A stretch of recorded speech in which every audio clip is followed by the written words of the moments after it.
Ya vamos a empezar este foro primero agradeciendo a las expositoras y el expositor por haber aceptado esta invitación del Núcleo Feminista Izquierda Autónoma, a la Fundación Henrik Böll por el apoyo a esta actividad y a todos ustedes que se dieron el tiempo de venir a dialogar con el pensamiento político de Julieta Kirchhoff. Este seminario responde a la necesidad y urgencia que como Núcleo Feminista Izquierda Autónoma teníamos de rescatar el pensamiento político de Julieta Kirchhoff. Un poco porque solo hace un mes se cumplieron 30 años de su muerte y un poco también porque nos parecía urgente visibilizar el tremendo aporte que significa su trabajo para el pensamiento subalterno. Julieta Kirchhoff constituye un esfuerzo intelectual y político por problematizar la desigualdad social derivada de la diferencia sexual en los feminismos de los 80. Aquellos que en tiempos de autoritarismo vienen a hablar de democracia. La novedad teórica del pensamiento de Julieta Kirchhoff es que, sin renegar a la izquierda, seculariza su relación con la misma y emprende una crítica a la invisibilización de la problemática feminista en la izquierda tradicional del siglo XX y a la relación de las feministas en el interior de los partidos políticos. Reconoce y advierte como urgente que quienes conduzcan procesos emancipatorios puedan integrar y mirar las otras maneras en que la dominación se manifiesta. Lo que está pensando Julieta, para nosotras, es cómo la transformación radical de la sociedad puede también significar una transformación en las relaciones derivadas de la diferencia sexual. Entonces la invitación es, por tanto, a dialogar con su pensamiento político y rememorarla con la convicción de que su análisis es hoy por hoy más vigente que nunca. Gracias. Vamos a hacer un foro. Van a haber 3 exposiciones de 15 minutos, de 15 a 20 minutos cada una. Habíamos pensado hacer un espacio para preguntas, pero en atención a lo que pasó hoy día y porque sabemos que muchos compañeros quieren ir a la Velatón, vamos a hacer solo las exposiciones y después una invitación breve. Vamos a comenzar con el profesor Drino Rojo. Él es profesor de la Universidad de Chile. Escribió un texto muy interesante que se llama El futuro es de Julieta, que nos parece que rescata la profunda vocación política de Julieta Kirchhoff. Por eso lo invitamos y le agradecemos mucho haber aceptado la invitación. En segundo lugar, queremos escuchar a María Antonieta Sá, exdiputada PPD, militante feminista de los 80. Y en tercer lugar, a Daniela López Leiva, vocera del Núcleo Feminista Izquierda Autónoma. Vamos a empezar.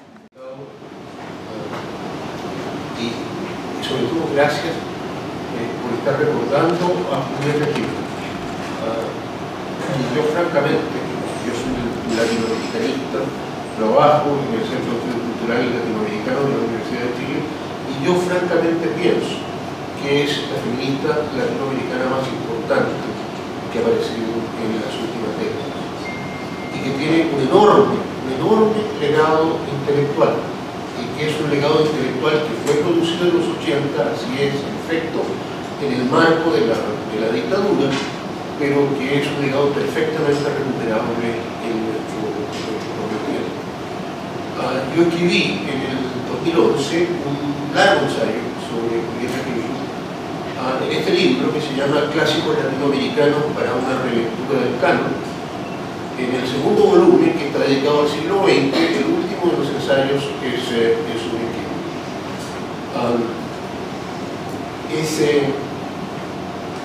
Era la mejor manera, digamos, de cerrar un libro en el que yo he estado hablando sobre las cabezas más significativas, ¿no?, que ha habido en América Latina en el siglo XX. Y el ensayo tiene como título, ¿no es cierto?, El futuro es de Julieta, es decir, marcando claramente, ¿no es cierto?, el sentido que esto tiene, en tanto Julieta no está pegada, ¿no es cierto?, a la época en que se produjo su obra, sino que está mirando hacia adelante, está mirando hacia nuestro propio tiempo.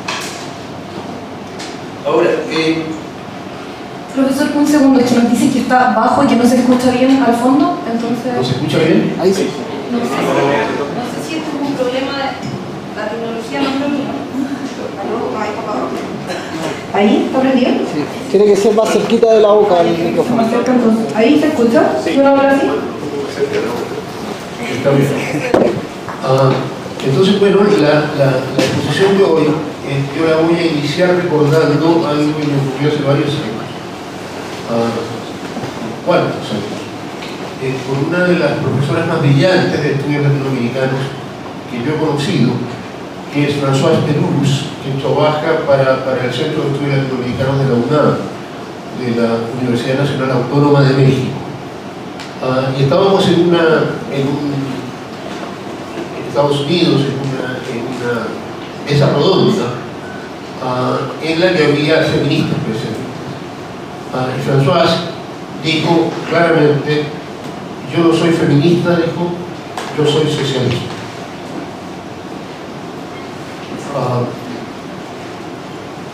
Recuerdo esto, porque el esfuerzo de Julieta Kirchner fue exactamente el contrario. Es decir, la intención de Julieta Kirchner fue la de aunar, ¿no es cierto?, socialismo y feminismo.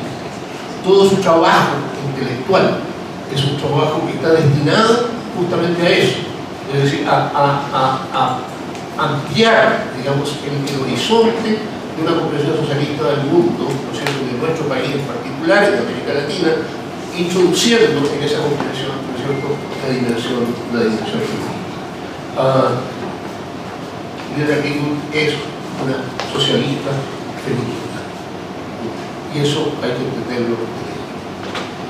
Ahora yo voy a leer unas 3 o 4 páginas de este ensayo viejo, que creo que plantea lo esencial de su pensamiento, y son las siguientes.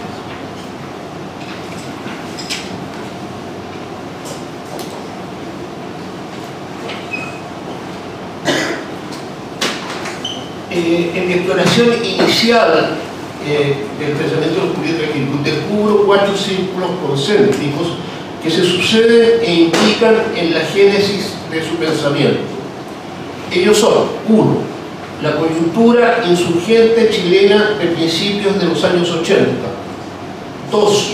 Los movimientos sociales que se configuran o revitalizan entonces, dotados estos de un grado de independencia que puede ser mayor o menor respecto de los mediadores históricos tradicionales.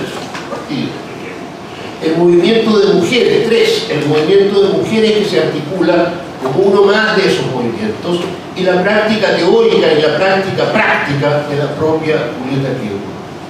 Porque si Julieta Kirchner es una mujer informada, pero sobre todo inmensamente intuitiva, también es importante percatarse de que ella formula sus ideas en relación con un cuadro de circunstancias históricas precisas, lo que no impide, y a lo mejor determina, que eso que dice rebase los límites de la coyuntura. Hablo así de un trabajo intelectual que se genera en el mismo momento en que reemergen en la conciencia de la población de Chile inquietudes taponeadas durante un decenio por la represión autoritaria. Es entonces cuando en la existencia de Kirchner la teoría se amarra con la praxis y su especulación deviene historia. Aun cuando hay que reconocer en su trabajo un reborde libresco con el que ella trata de encauzar académicamente el discurso de la disconformidad, eso es solo para autorizar con un certificado prestigioso una intuición previa que le pertenece. Esta última le demuestra que la insurgencia, que la, comillas, rebeldía, como ella la llama, aparece en los oprimidos cuando en esto se produce una, comillas, toma de razón o una, comillas, conciencia de la contradicción. Porque es entonces cuando los oprimidos experimentan los efectos de una crisis revolucionaria, que los llama a actuar, lo que hacen activando un, comillas, contrapoder, que si por una parte ejercen en tanto individuos que fueron constituidos en los puntos de aplicación del poder, por el otro es también una respuesta espontánea y eficiente a sus brutalidades. Es cierto que en todo esto hay ecos del Camus de El hombre rebelde, del Lukács de Historia y conciencia de clase y del Foucault de Un diálogo sobre el poder. Pero no es menos cierto que en todos los casos, y como dije arriba, se trata solo de andamios conceptuales que apuntalan y ayudan a formalizar una experiencia que es de Kirkwood y en la que su praxis está involucrada. Porque no cabe duda de que en circunstancias como la que ella está viviendo entonces, cuando crece entre los humillados y los ofendidos, la certeza de qué y cuánto es lo que se les roba la conciencia de un cinismo del que deberían disponer si es que van a poder constituirse como seres humanos habilitados para la acción. Por eso deben posesionarse de una identidad distinta a la que sus opresores les han venido atribuyendo.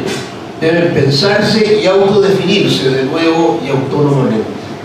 Con esto estamos comprobando que Julieta Kirkwood está lejos de adoptar un criterio esencialista cuando elabora sus tesis sobre los procesos de autorreconocimiento identitario que se producen en el seno de los colectivos sociales en general y sobre los procesos de autorreconocimiento identitario que ocurren dentro del colectivo que a ella le preocupa prioritariamente. Escribe lo siguiente al respecto: un grupo oprimido se torna el sujeto de su contracultura cuando ha tomado conciencia de sí mismo, cuando surge la necesidad de su propia identidad, y no es un hecho puramente arbitrario, dado que la humanidad solo se plantea los problemas que puede resolver. El sentimiento de necesidad surge primero como conciencia de una carencia, pero también como conciencia de la posibilidad de su propia resolución. Durante el periodo 1980-1985 son varias las facciones del todo nacional chileno que se encuentran abocadas a esa necesidad de redescubrirse, de reestructurar su percepción de ellas mismas y su discurso identitario. El Chile que fuera excluido por la política de la derecha y más aún por la política de la derecha uniformada, para la que la identidad nacional era una sola cosa, pétrea, indivisible e inconmovible, monolítica, era uno de los adjetivos favoritos del dictador, y sin que ella fuese ni siquiera la identidad de la nación chilena, construyó en el desenvolvimiento que la nación chilena construyó en el desenvolvimiento de su historia real a lo largo de un siglo y medio de convivencia, sino la que secretaron los ideólogos de la élite oligárquica y por una política de izquierda, y este es el otro lado, que ya sea por su subordinación a una estrategia dogmática o ya sea para acrecentar la fortaleza de sus actuaciones, construyó su propia concepción de la identidad, atornillándola en torno a la variable de clase. Muestra entonces la cara, se visibiliza y autoexpresa. Los reventones del descontento que tienen lugar entre el 82 y el 85 han generado a esas alturas condiciones para el recobro por parte de tales grupos de identidades alternativas a las que se les impusieran desde afuera y desde arriba, algunas veces por la ley del poder y en otras por la ley del contrapoder. En este sentido, es memorable el manifiesto poético que en un acto político de la izquierda dura que se efectuó en el Teatro Caupolicán de Santiago en septiembre de 1986 dio a conocer el recientemente muerto, ¿no es cierto?, escritor homosexual Pedro Lemebel. Visto desde hoy, el manifiesto de Lemebel adquiere el rango de un documento histórico fundamental. Reproduzco aquí sus 28 primeros versos.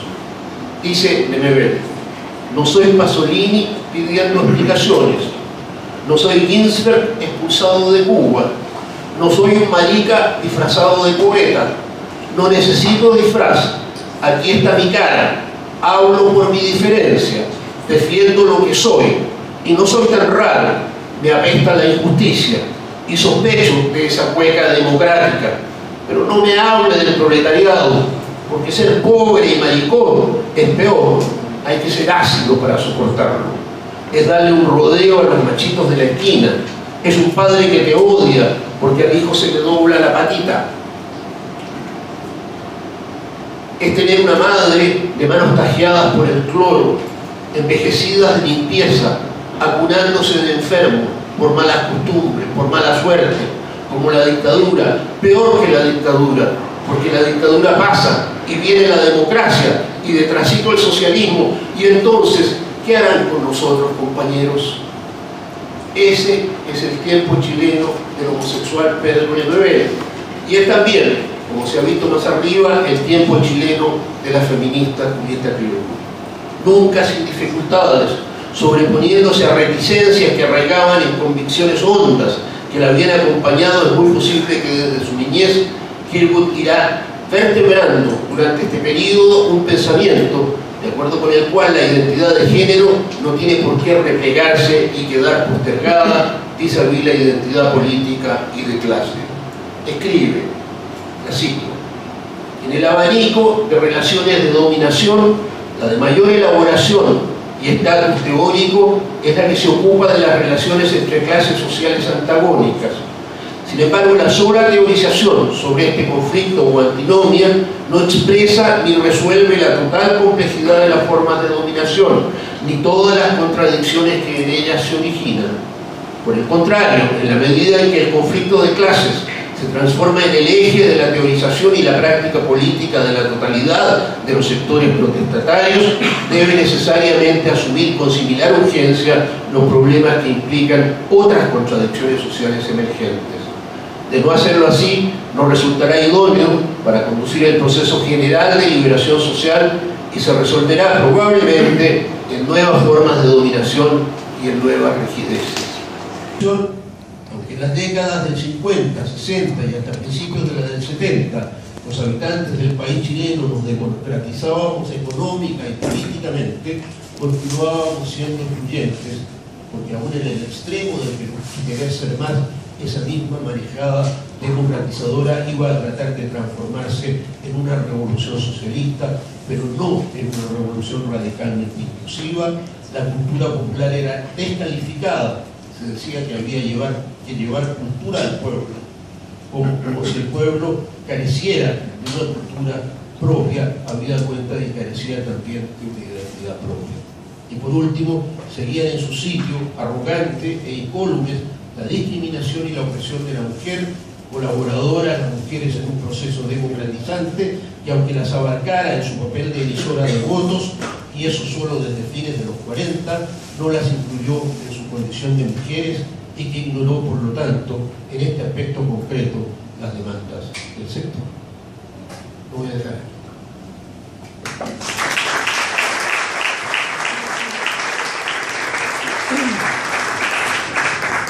Muchas gracias, profesor Trino.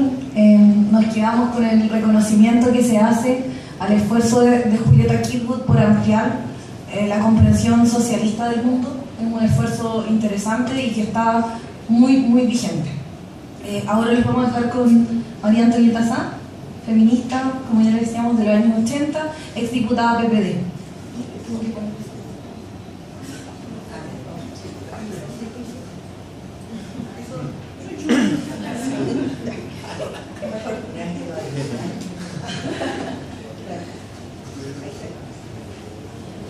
Bueno, Grinor ha traído a nosotros un recuerdo que del planteamiento de Julieta, pero yo creo que donde se la puede ver con toda la pasión que tenía ella, que también se veía en su escrito. Primero quiero agradecerle al mundo feminista de la izquierda autónoma este recuerdo de aquí. Creo que ella se lo merece y lamentablemente conversábamos con el profesor, esa enfermedad fue muy injusta porque nos arrebató a Julieta cuando estaba en la flor de su pensamiento, de su energía, de esa energía mucho más, y de su reflexión, que enriqueció verdaderamente esos años que viví. Yo conocí a Julieta en el Círculo de Estudio de la Mujer. El Círculo de Estudio de la Mujer fue una organización que surgió a fines de los 70, 79, 80, y que fue un grupo de mujeres que se juntó a reflexionar sobre nosotras, las mujeres. Estas mujeres provenían de diversos partidos de la de la Unidad Popular de esa época de izquierda, estábamos en plena dictadura, y fue una, diría yo, una acción muy importante, porque después de muchos años, muchas militantes de muchos años, militantes de la Unidad Popular, por primera vez había un grupo formal de mujeres que se atrevían a mirarse a sí mismas y a hablar sobre ella. Porque en los tiempos de la Unidad Popular y nosotras en los partidos de la Unidad Popular, de ese tremendo movimiento que hubo en Chile, nosotros éramos las compañeras. Y el himno de la CUT decía: yo te doy mi vida entera, te la doy, te la entrego, compañera. El día que yo me muera, mi lugar lo ocupas tú. Tenían que morirse para poder tener un lugar. Entonces, la verdad es que, y ahí viene toda la crítica que leía a Greenor con respecto a lo que dice Julieta. La contradicción de clase era la fundamental, era la religión, era la importante. El resto no existía. Y esto no es que no hubiera existido en el movimiento de izquierda, porque en los tiempos de Emilio Recabarren, ¿es cierto?, anduvo en Chile la Belén de Zárraga, que era una anarquista feminista, y Belén de Zárraga, es cierto, conversaba con Recabarren, y él dice en un momento la contradicción, o sea, la discriminación, la dominación de género es, no me acuerdo si la palabra es peor que la discriminación de clase, porque es considerada como natural, ¿eh? como que la naturaleza la ha dado y la ha hecho. Y él ayuda a su mujer, Teresa Flores, a formar una serie de círculos que existieron en el norte, que eran los círculos Belén de Zárraga, donde las mujeres se pensaban a sí mismas. Pero esto se perdió absolutamente. Y la izquierda que llega a la Unidad Popular era una izquierda que solo veía la contradicción de clase y donde se iban incorporando algunos sectores como los campesinos, con todo el sindicalismo campesino, en fin, la reforma agraria, pero nunca las mujeres como mujeres. Y se daba este fenómeno que también Julieta habla de él, que las mujeres hacían política masculina. O sea, eran las compañeras, no todas esperaban que se muriera el compañero, y había muchas que actuaban. Yo me acuerdo que en esa época del UP, lo más vergonzoso era estar en los frentes de mujeres. Las mujeres que revolucionarias estaban en los frentes sindicales. Las mujeres que, yo estaba en la organización de mujeres porque me parecía súper importante. Las mujeres tenían que, si eran revolucionarias, tenían que estar en esos, dentro de los partidos, te fijas, en esos frentes, pero no en el frente de mujeres. Había frente de mujeres, es cierto, pero en la Unidad Popular, en toda la política hacia las mujeres la hacía la primera dama, que era ya una tradición que se había instalado desde Juan Antonio Ríos. Por lo tanto, no había una política de la izquierda con respecto a las mujeres, aún sabiendo y diciendo que las mujeres eran conservadoras. O sea, no se hacía ni un análisis, no había ni una curiosidad por saber qué pasaba, porque las mujeres votaban por la derecha. Eso no se analizaba, eso no se veía. Y la política hacia las mujeres del gobierno de la Unidad Popular era exactamente la misma que las políticas anteriores. O sea, ayudarlas a ser, dirigida más hacia las pobres y ayudarlas a ser las mejores dueñas de casa, y ojalá poder tener algún recurso para poder trabajar e ingresar más dinero al hogar. Bueno, viene el golpe militar, es cierto, desaparece, se privatiza la sociedad chilena, es cierto, los partidos están clandestinos, y por primera vez el Círculo de Estudio de la Mujer, es cierto, empiezan a agruparse las mujeres en cuanto tales y con identidad de mujer, y tratando de delinear políticas más propias. La Julieta fue un punto fundamental en el Círculo de Estudio de la Mujer.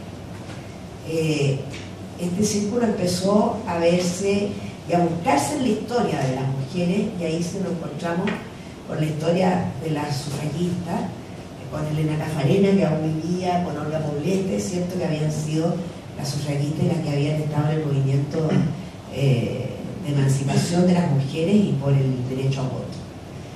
Empiezan a analizar y a ponerse por primera vez el título de feminista, con harto pudor, con harto pudor. Julieta, que era muy rebelde, que hacía de la rebeldía una actitud y una profesión, en el Partido Socialista, ya seguía militando, formó un grupo de mujeres y editaba la revista Furia. El nombre de Furia te dice la rebeldía tremenda, ¿cierto?, frente a ese machismo exacerbado, donde las mujeres no podíamos ni siquiera identificarnos como nosotras. Y se da la paradoja, es cierto, que en dictadura, por primera vez las mujeres empezamos a mirarnos a nosotras y a plantear nuestras propias reivindicaciones. Fue una paradoja bien compleja, bien triste, pero así fue. El círculo de estudio tiene como estábamos en dictadura, ¿cierto? La protección del círculo era la Academia de Humanismo Cristiano, que formó el cardenal Silva Enrique, que acogió a muchas organizaciones intelectuales de izquierda, las acogió para protegerlas de la dictadura. Y además, te fijas, poder conectar por ahí internacionalmente. El círculo era activismo feminista, pero también era reflexión feminista. De ahí surgió el Centro de Estudio de la Mujer. Es cierto que hace poco cumplió 30 años, 40, 35, no me acuerdo, son demasiados años ya, pero no pesan tantos años, ¿eh? Uno se siente igual cuando ve uno. Bueno, la cosa es que surgió ahí y había reflexión también, y estudio, y diagnóstico, y análisis. Bueno, con Julieta el círculo fue realmente algo tremendamente importante, y desde ahí empezamos la acción feminista, porque no nos conformábamos con estudiar en un círculo de estudio, sino que empezamos a actuar. Y creamos, desde el Círculo de Estudio de la Mujer, creamos lo que le pusimos movimiento feminista, una tremenda discusión que por qué nos apropiábamos del nombre, en fin, estuvimos días enteros discutiendo, pero al final decidimos ponernos movimiento feminista porque queríamos reivindicar, ¿te fijas?, esta historia y esta palabra feminista. Y empezamos a participar activamente en lo que era la acción contra la dictadura. Y ahí una vez más la genialidad de Julieta, es cierto que cuando reflexionábamos eran las épocas del 83, de las protestas, las primeras protestas abiertas contra la dictadura, donde Julieta era muy especial, que tenía un gran sentido del humor, y que era retraída, pero también participante, siempre estaba tejiendo y siempre estaba como en una esquina, no ocupaba el protagonismo ni el liderazgo. De repente estábamos todas discutiendo que teníamos que tener una consigna, qué sé yo, y de repente la Julieta dice: democracia en el país y en la casa. Y esa fue nuestra consigna, que yo creo que es una síntesis muy importante de lo que vivíamos ahí. Porque nosotros no solo queríamos democracia en el país, sino que una democracia que también tomara la vida privada, cotidiana, la vida de las mujeres, la vida, el símbolo del lugar donde se desarrollaba la vida femenina, es cierto, en la división sexual del trabajo. Bueno, esta dura. Y había una mujer que era una compañera nuestra que era muy quejosa: ay, ¿hasta cuándo? ¿Por qué no hacemos todo lo posible? ¿Cuándo vamos a echar la dictadura abajo? Entonces la Julieta le dijo: ¿tienes algo que hacer el sábado a las 10 de la mañana? Porque realmente, bueno, hicimos un activismo feroz, salíamos a la calle, una vez desfilamos, no me acuerdo con motivo de qué, había un desfile, desfilamos como la Julieta trajo a la luz las revoluciones campesinas, es cierto, de los siglos pasados, europeas, donde las mujeres desfilaban con pan y trigo, ensartado en unos palos, y salimos a desfilar con estos militando a estas rebeliones campesinas y a las mujeres campesinas europeas de 2 siglos atrás. Bueno, tratamos y trabajamos en todo lo que podría ser, es cierto, el tema de nuestras demandas, de cómo lo hacíamos, de cómo desarrollábamos una política de mujeres, de cómo influíamos en las mujeres. Bueno, y en esa, como les decía yo, paradojalmente, en plena dictadura, nos miramos a nosotras mismas, nos conectamos con muchas organizaciones de mujeres que nacieron de distintas motivaciones, pero reconociéndose todas las mujeres de los derechos humanos, que eran las mujeres que luchaban por sus víctimas, las víctimas de derechos humanos de la dictadura, pero también mujeres con vocación de trabajo en los derechos humanos, con mujeres de diversos sectores que se organizaron, el MOMUPO, por ejemplo, el Movimiento Mujeres Pobladoras de la zona norte de Santiago, con las mujeres organizadas en las ollas comunes frente a la crisis económica y social que había, ¿cierto? Había una tremenda crisis económica, las mujeres populares levantaron ollas comunes y asumieron el rol de proveedoras y no solo de hacedoras de las tareas de reproducción, sino que también de proveedoras por la gran cantidad de los hombres. En fin, y se lograron formar como toda una relación, es cierto, entre estos movimientos. Entre estos también surgió el grupo que se llamaba Mujeres por la Vida, que era un grupo de inspiración política, pero en el fondo tratando desde ser mujeres poder llamar a la unidad de las fuerzas de izquierda para la unidad antifascista ante Pinochet. Y ese grupo tuvimos la representación feminista y que me pidieron a mí que fuera a representar a las feministas en ese grupo de Mujeres por la Vida, que organizó muchas manifestaciones callejeras muy importantes, muy simbólicas. La marcha Somos Más, por ejemplo, que estuvimos en Providencia. Bueno, siempre éramos reprimidas terriblemente, pero no dejábamos de hacer, te fijas, distintas manifestaciones en todas partes. Muchos 8 de marzo estuvimos presas. Me acuerdo cuando nos tomaron como a 60 mujeres, nos llevaron a la 4ª comisaría, y estaba la Julieta también. Y la Julieta siempre con sus anécdotas, contándonos de la historia. En fin, salíamos los 8 de marzo, ahí inventamos una canción, que habíamos salido un 8 de marzo a protestar al centro y nos habían agarrado los pacos y nos metieron para adentro. Y eso lo cantábamos en la comisaría. Bueno, pero mira, realmente el activismo era feroz, pero a la vez el pensamiento.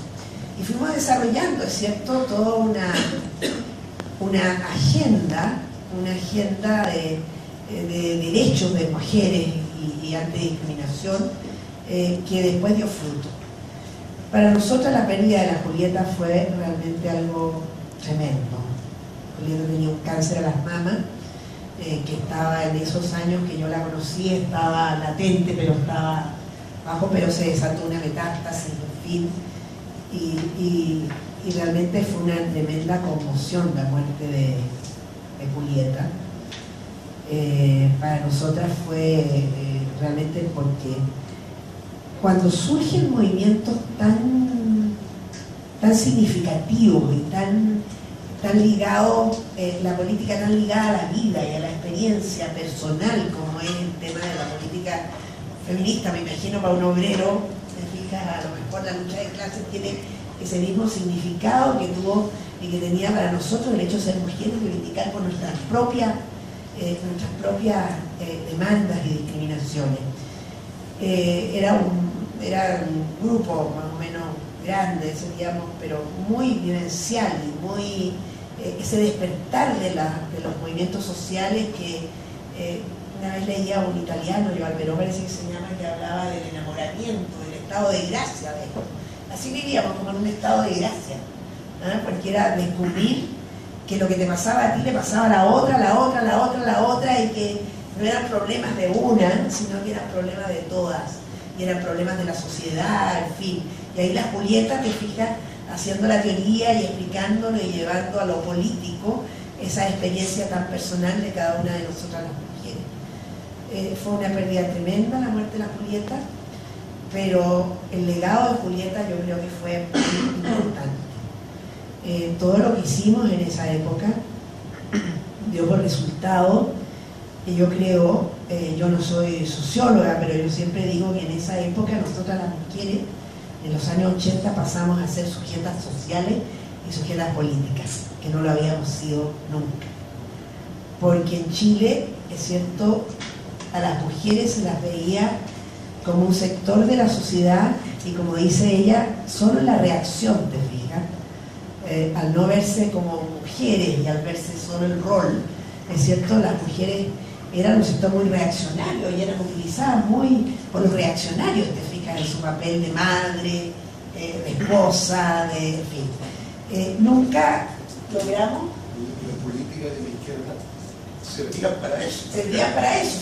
Servían para rinconar, porque no era un sujeto, las mujeres no eran un sujeto de análisis, de nada. Yo les decía a la gente de mi partido, yo era además, pero ¿cómo es posible? Les decía yo, ¿cómo es posible que estemos en la crisis en que estamos y ustedes no piensen ni analicen qué significan las mujeres y por qué las mujeres están apoyando a la derecha ahora? ¿Cómo es posible que no sea un objeto de nuestro análisis? No había caso, no hubo caso. Estuvimos en la campaña Allende, al lado con mujeres, en fin, pero no con este día.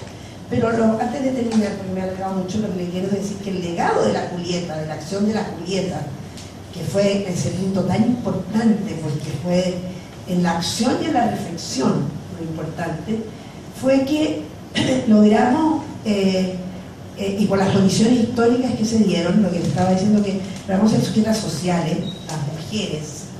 Por primera vez fuimos, el año 86, que hubo un movimiento que se llamó la Asamblea de la Civilidad, que era un movimiento de toda la civilidad chilena que se unió para pedir la democracia. Estaban los estudiantes, estaban los profesionales, estaban los campesinos, las federaciones de obreros, en fin, éramos los indígenas, representantes de todos en una asamblea de una dirección. Y esa asamblea trabajó lo que era la demanda de Chile, que era la democracia. Pero la demanda de Chile era también el conjunto de las demandas de los diversos sectores. Y por primera vez en la historia social de Chile, las mujeres aparecimos con nuestra propia demanda. La demanda de las mujeres. Y fuimos reconocidas como iguales, como los trabajadores, como la juventud, como los estudiantes, como los campesinos. A mí me tocó el honor de ser la representante de las mujeres en la Asamblea de la Civilidad, que fue este organismo, me llamamos un paro nacional, en el año 86, fue ese paro donde lamentablemente quemaron a Rodrigo Rojas y a la Gloria Quintana, que quedó tan mal, y fue... ¿Se apagó? ¿Ahí está bien? ¿Ahí? Me boicoteó, ¿no?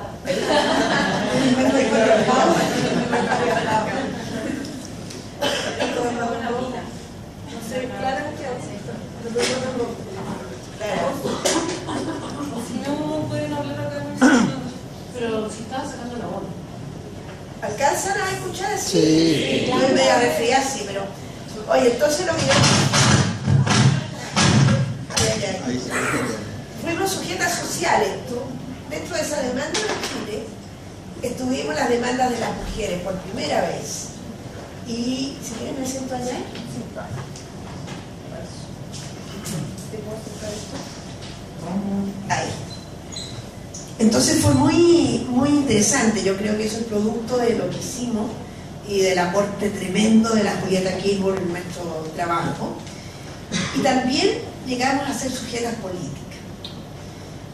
Cuando en el 88 vino el plebiscito y después del plebiscito la instalación del primer gobierno democrático, formamos la Concertación de Mujeres por la Democracia, que era un conjunto de feministas más mujeres de partido. Y independientes de la Concertación de Partidos por la Democracia, éramos autónomos, independientes. Y trabajamos en tres aspectos. Uno era el tema de un programa para la democracia. un programa contra la discriminación de la mujer. Lo segundo era que nuestras reivindicaciones estuvieran presentes en las campañas políticas. Y el tercero era que a la vuelta a la democracia las mujeres pudiéramos compartir el poder con los varones. Lo único que nos fue bien fue en el programa. No logramos ningún ministerio, no logramos dos cargos, parece, uno que era una subsecretaría de vivienda y a mí que me nombraron alcaldesa porque no se podían elegir los alcaldes. Pero no logramos nada, o sea, no se tomó en cuenta para nada esto.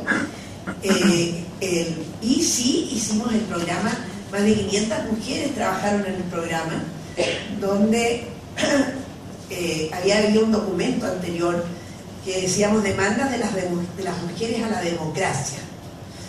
Entonces nos decían, que me acuerdo Manuel Antonio Garetón decía, pero ¿por qué ustedes le hacen demandas a la democracia? Porque la democracia no nos contiene ni nos da contenido como mujeres. Entonces eran demandas a la democracia donde iban como personas, como ciudadanas, como trabajadoras, como familia, en fin. Y eso sirvió de base para un programa, en un libro editado, que lo asumió, es cierto, el gobierno de Patricio Elwin. Yo creo que esos son los frutos de la Julieta. Por último, quiero decirles que en determinado momento, en el feminismo, no se dio la discusión abiertamente. A lo mejor no teníamos las herramientas para darla, pero se dio, si seguía, ¿qué pasaba? Si entrábamos al Estado o nos quedábamos fuera.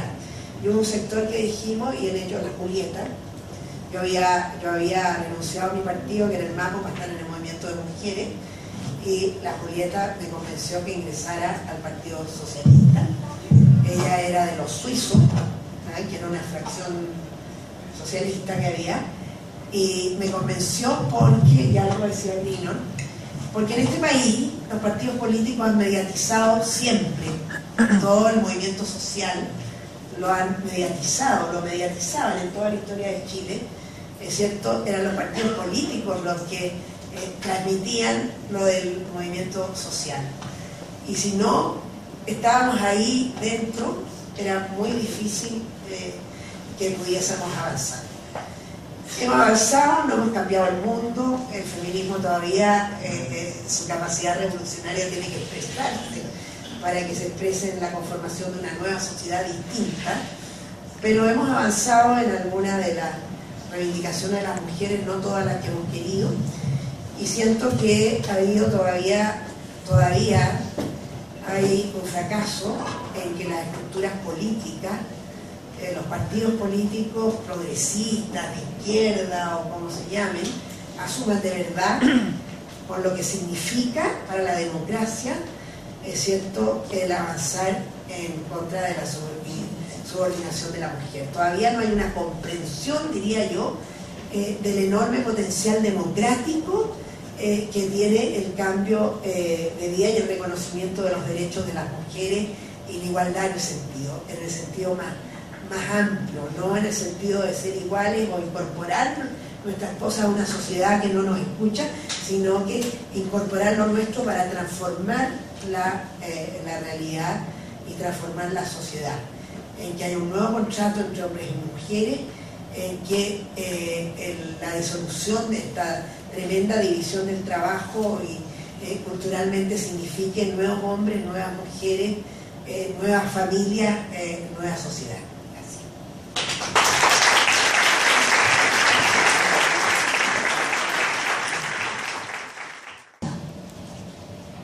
Junto al feminismo, o junto a la teorización que hace Julieta, tampoco se le puede dejar de reconocer su tremendo conexión que tiene con la praxis feminista. Ella era una mujer que perteneció a varios grupos de colectivos de mujeres. Bueno, María Antonieta contaba muy bien la historia desde el protagonismo. Perteneció a esos colectivos, hizo nacer otro, precisamente desde esos testimonios personales, o sea, lo bien que lo expresaba María Antonieta, en esa vivencia particular. Ella empieza a relatar toda una historia política de la relación de los feminismos con la lucha política. Julieta lo dice de esta manera: el feminismo es tanto el desarrollo de su teoría como su práctica, y deben interrelacionarse.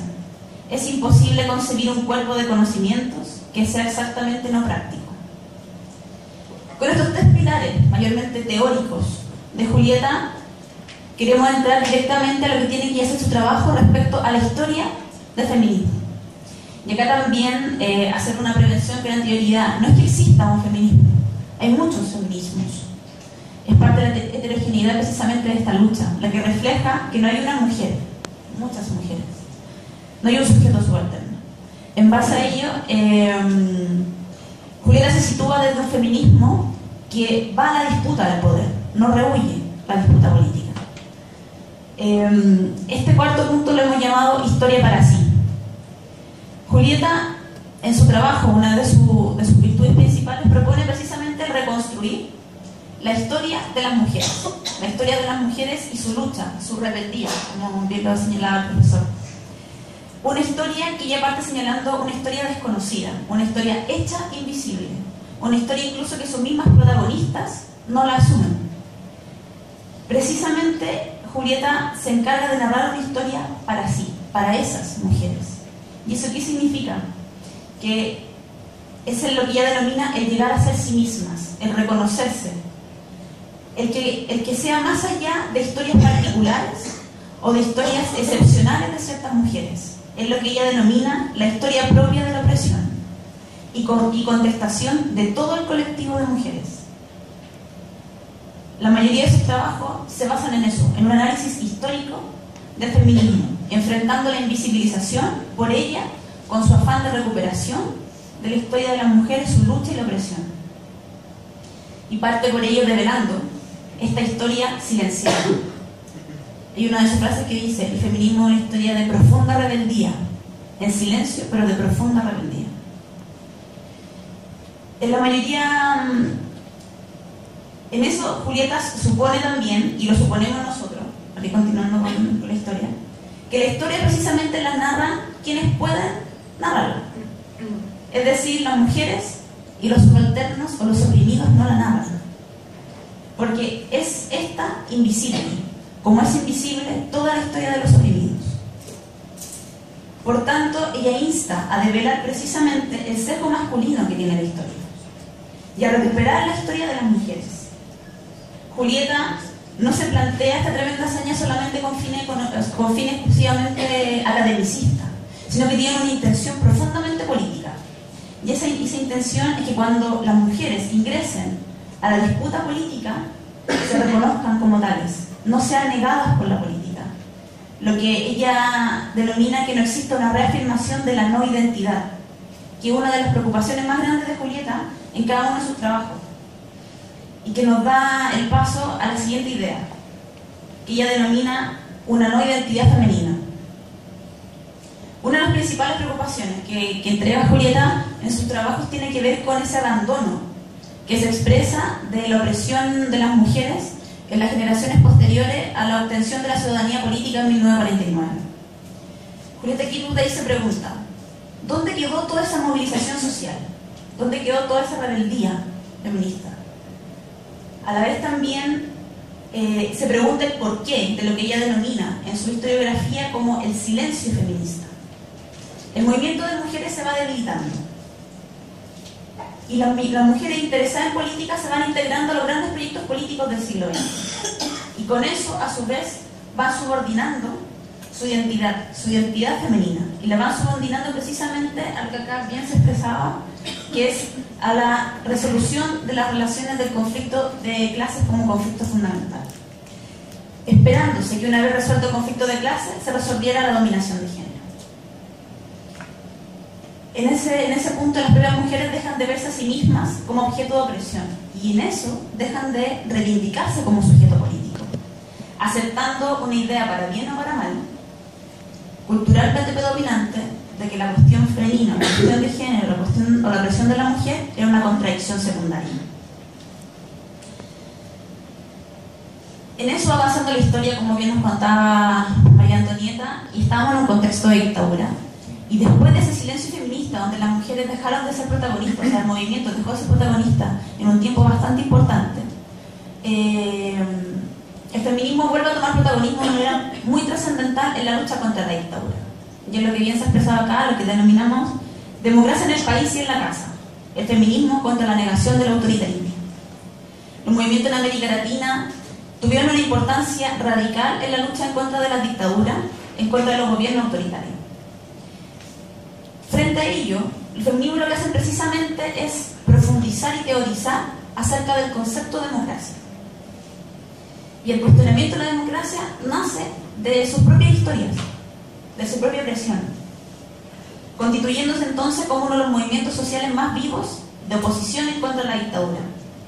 Decía bien la consigna, como se decía aquí, democracia en el país y en la casa.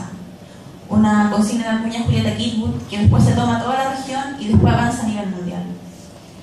Esta consigna es muy importante porque lo que hacía precisamente era tomar el carácter político de lo privado, lo que siempre había sido negado de la política, y aparte comienza a figurar o configurar una nueva forma de entender radicalmente la democracia. Y avanzó el tiempo, y como todos conocemos la historia acá, la dictadura se acabó. Nos prometieron alegría, nos prometieron una transición a la democracia. Sin embargo, esa democracia terminó siendo la democracia de la transición.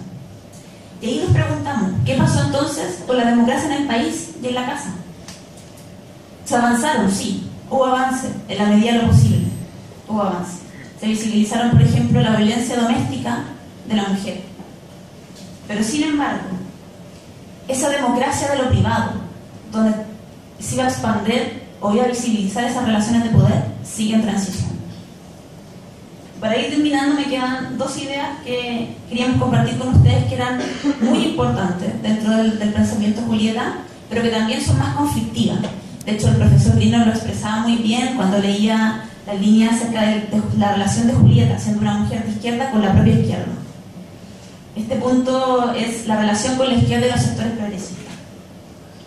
Una idea que también toma mucha preocupación en su trabajo teórico, tiene que ver precisamente con esta consideración de que la opresión de la mujer es una contradicción secundaria.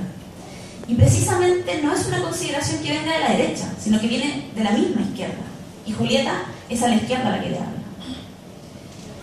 Parte de la base sigue reconociendo que el mayor acumulado teórico que existe es precisamente acerca de las contradicciones de clase, acerca de las clases sociales antagónicas.